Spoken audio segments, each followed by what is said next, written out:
పద్దెంది పడిమెట్ల పైకెక్కి గుడికేగు భక్తులకు ఎదురొచ్చే బంగారు స్వామి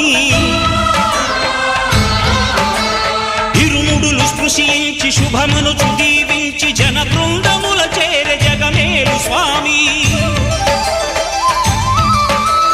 తన భక్తులనరిల్చు తప్పులకు తడబడి ఒక పక్క ఒరిగెన ఓంకారమూర్తి